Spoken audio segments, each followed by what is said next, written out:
दिसंबर 1934 की सुबह भारत के शहर भोपाल के लोग एक ऐसे मंजर के साथ जागे जिसे वो कभी नहीं भुला सके। फदा में अजब सी जुलन थी।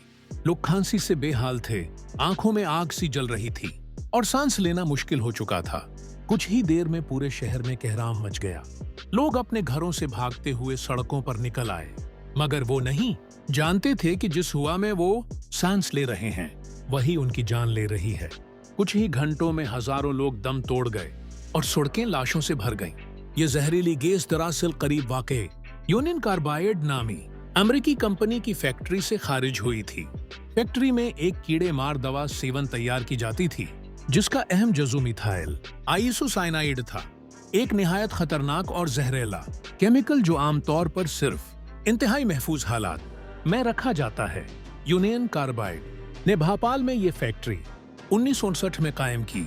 इब्तिदाई तौर पर MIC अमेरिका से दरामद किया जाता था, लेकिन बाद में उसे भोपाल में ही तैयार किया जाने लगा। इस खतरनाक माया को जेर जमीन 3 बड़े टैंकों में महफूज किया गया था। कंपनी के कवायद के मुताबिक हर टैंक को आधा भरना लाजिमी था, मगर हादिसे की रात एक टैंक E6 टन में 42 टन MIC भरा हुआ था, यानी उसकी गुंजाइश से कहीं ज्यादा। 2 दिसंबर 1934 की रात तकरीबन 12 बजे मजदूरों ने गैस के मामूली रसाव को महसूस किया और फौरन कंट्रोल रूम को इत्तला दी। सुपरवाइजर ने मायना क्या तो एक पाइप में हल्का सा लीक था, जिसे उसने मामूली समझकर चाय के वक्फे के बाद दरअसल करने का हुक्म दिया। ऐसी मामूली लीकेजेस इस फैक्ट्री में आम बात थी, इसलिए किसी ने खतरे का अंदाजा न किया। कुछ ही देर में कंट्रोल रूम के प्रेशर गेज पर गैर मामूली दबाव जाहिर हुआ। सुपरवाइजर ने समझा कि गेज खराब है, क्योंकि ये अक्सर गलत रीडिंग देता था, मगर चंद मिनट बाद ही दबाव इतना बढ़ गया कि जमीन के अंदर कंक्रीट की दीवारें तक हिलने लगे। जब सूरत काबू से बाहर हुई तो फैक्ट्री में इमरजेंसी नाफिज की गई।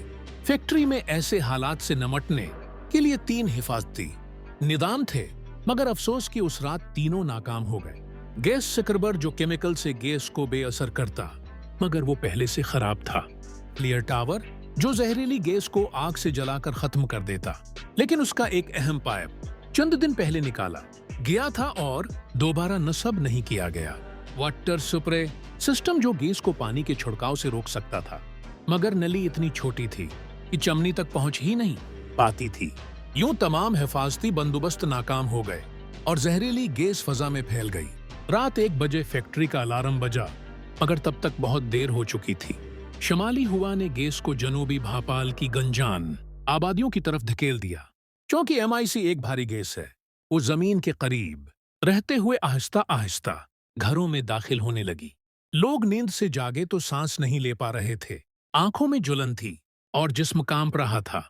घबराहट में वो अपने घरों से भागे, लेकिन भागने के दौरान उनकी सांसें मजीद तेज हुईं और उन्होंने ज्यादा गैस अंदर खींच ली।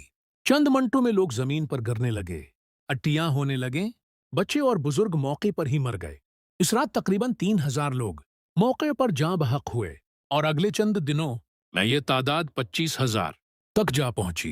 अस्पताल मरीजों से भर गए, मगर डॉक्टर खुद जहरीली हवा में खांसी और दम घटने से बेहाल थे। किसी को मालूम न था कि ये कौन सा जहर है और उसका इलाज क्या है।